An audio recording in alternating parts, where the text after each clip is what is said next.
The original Game Boy launched in 1989, and alongside it launched a brand new Super Mario game that was meant to show that this little handheld was capable of great things. Super Mario Land is the very first handheld Super Mario game, and it was actually quite different from what we were used to see from previous games in the series. Also, apparently, Mario's back for his best adventure yet. Can we beat this best adventure yet without touching a single coin?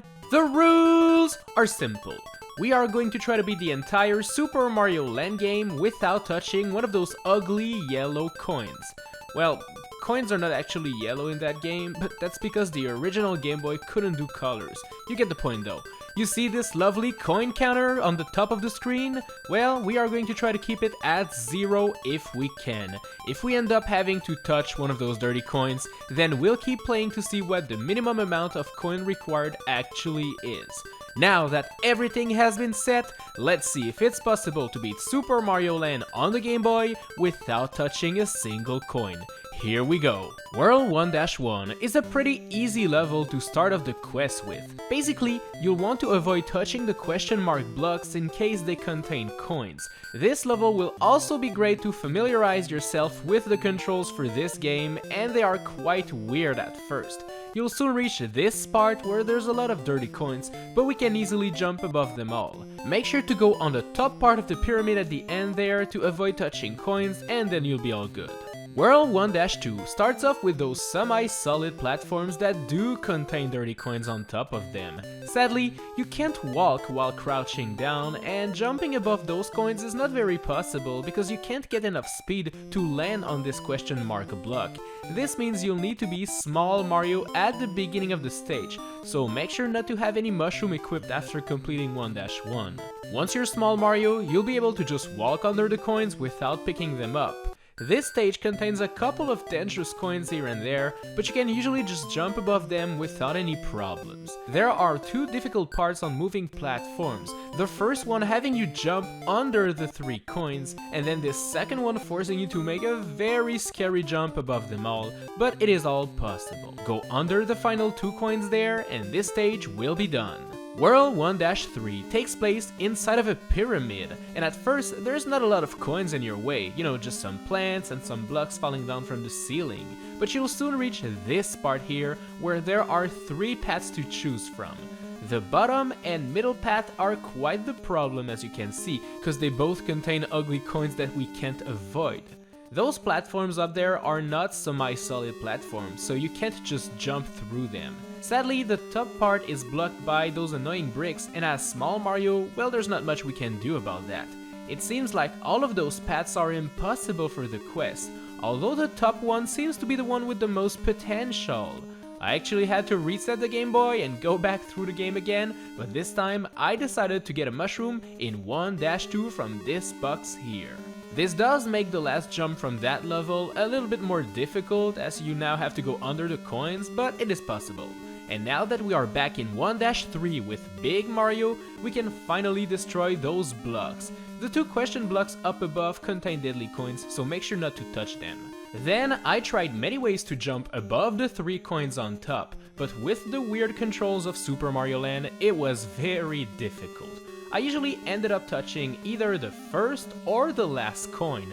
The key here is to get enough speed to make it past the 3rd one, but without touching the first one while gaining that speed, and considering we have about 1 inch of platform to do all of that, it is insanely difficult. Eventually, I made it, and I'd love to explain to you the trick of how I managed to actually do that jump, but I think it was just out of pure luck.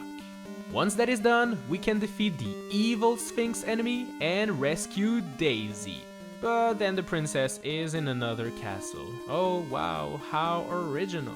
World 2-1 is quite the tricky stage and won't be gentle with us. The first couple of coins can be avoided quite easily, but you'll soon reach this bridge over there, and as Small Mario, you can walk under the first 3 coins, but you'll soon arrive at this part where you have to jump from one bridge to another, and there are 2 coins up there. A short hop won't do the trick, as you'll always grab the coins, and jumping above them is also not possible because of those 3 coins to the left that prevent you from gaining enough speed.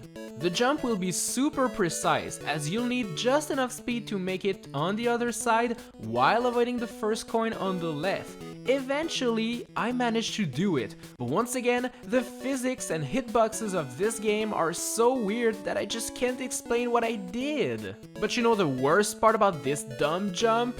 You have to do it twice! Yup, here's a second fun jump for you.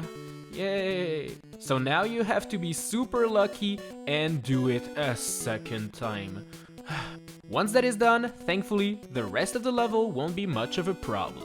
We also get a break in World 2-2, as this stage is actually quite easy and doesn't contain that many coins, and when it does feature some coins, well, they're always pretty easy to avoid. It's about time this game gave us a freebie, because all of those previous stages were insanely difficult. World 2-3 is next, and this one puts Mario inside of a submarine under the sea. Now that's an interesting take on underwater stages. I actually like it. Of course, this submarine allows you to move anywhere you want on the screen, so you know, dodging coins is quite easy because of that. Defeat the boss, and there you go. You have saved Daisy. Oh, wait, she's in another castle once more. Alright, let's keep moving. World 3-1 starts off okay, having very few coins to dodge, but you'll soon reach this part where you're supposed to jump on that platform to the right, but there are 3 deadly coins on your path. Once again, by being Small Mario, you can walk under the coin, but as soon as you jump, you automatically collect the coin down there, and there's not much you can do about it really. I tried going as far to the right as I could, but I would usually just fall down in the pit. I even tried to use this weird jumping enemy statue dude to bounce super high and go above the coins, but jumping on an enemy in Super Mario Land doesn't make you bounce at all. I'm super sad to announce that we actually have to collect our first coin in this run. This is super sad, but let's not cry yet. I'm sure this can be the last one. Uh-oh, it's the same pattern again. Why? Oh, wait a minute. This time there's actually a platform down there that we might be able to land on. Well, looks like Mario alone cannot reach it, but what if we use this epic bouncing enemy to bounce down there? And it worked! Yes, we dodged the coin. I told you guys this was going to be the last one in this What? The same pattern a third time? Except without platform this time? Why? Obviously you get it, we have to collect another coin in this section. Oh, this is so sad. World 3-2 is easy at first, as it doesn't contain that many coins, but you'll soon reach this little platform that has 4 coins on top of it. Getting on the platform as Small Mario is actually possible without touching a coin by doing a short hop, and although that's pretty neat, just like we experienced earlier in the run, we can't really jump without touching the coin to the right there. This means we have to grab another coin. And you guessed it, this platform pattern comes back right before the end of the level, meaning we have to grab a second coin there. Thankfully, after that, all you'll have to deal with are those ugly waterfalls that give me a headache because they move so fast. Hey, that's still better than a coin in my book. World 3-3's beginning doesn't look very promising because of all those coins on the moving platforms. It took me a while, but I actually managed to grab only the very first coin to then get enough speed to dodge all of the other ones to the right of it. Considering the pixel perfect jump that happened in 1-3, this platform jump might be possible without touching a coin, but I just couldn't do it. One more coin in our inventory it seems. Thankfully, after that, the level is nicer and doesn't contain too many evil coins. That is, if you do not enter this warp pipe. Or else, well, yeah, yeah, stay out of there. Remain small Mario to go under those 4 coins, and you'll soon beat this stage and save Princess Daisy. Well, she's in another castle, you guessed it. World 4-1 introduces a new enemy type. I think it's supposed to be an evil witch that bounces around, or it might also be a ninja. It's hard to say with those Game Boy graphics. The level doesn't contain that many coins, to be honest. It is mostly an enemy spam level. Yep, even Nintendo makes bad levels. But then, just before you reach the end, you'll see this Le Epic Troll Coin Wall LOL. Seriously, Nintendo? Why? Why would you put a wall of coins just before the end? One more coin for my wallet, I guess. World 4-2 is a pretty easy level that doesn't have that many coins. Most of them are up above you and require you to be Big Mario to break those blocks to reach them, but we are Small Mario here, so no need to worry. You'll soon reach this snake enemy that has coins above it, and here's our new problem. There is no way to defeat the snake dude without bouncing on his head and touching the deadly coins up above, and this is quite the problem. But here's the thing, you'll have to enter this level as Big Mario or Super Ball Mario to be able to either kill the enemy or damage boost through it. Thankfully, if you get the top exit of a level, you get a bonus stage, and at one point I managed to get a Super Ball flower from the bonus minigame and could use it to make my way past that evil snake. After that, you don't have to worry about anything.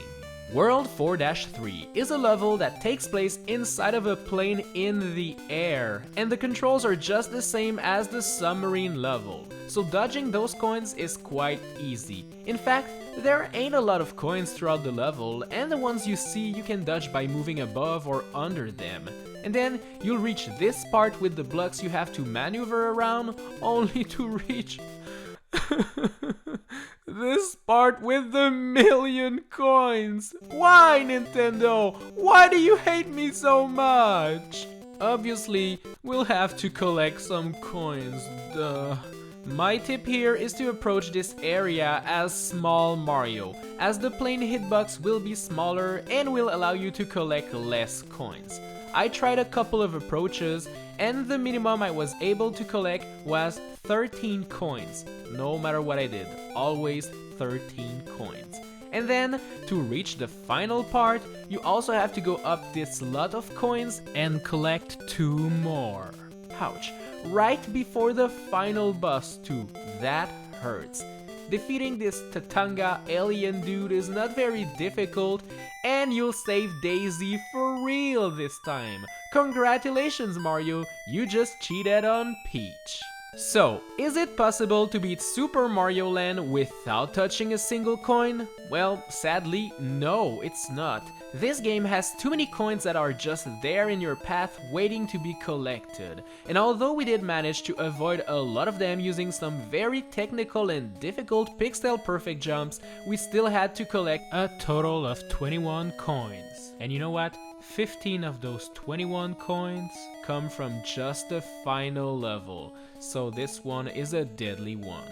Thanks a lot for watching this video, my dudes. I hope you enjoyed it. Make sure to subscribe and to hit the bell to know when I post a new challenge, and give this video a like for the return of the Without a Coin series. Thanks to my Team BBQ members who support this channel and make these weekly videos possible. Join the team too by clicking the link in the description down below. Tap the cards on screen right now if you want to see if it's possible to beat Super Mario Land 2 without a coin, and I will see you in the next one.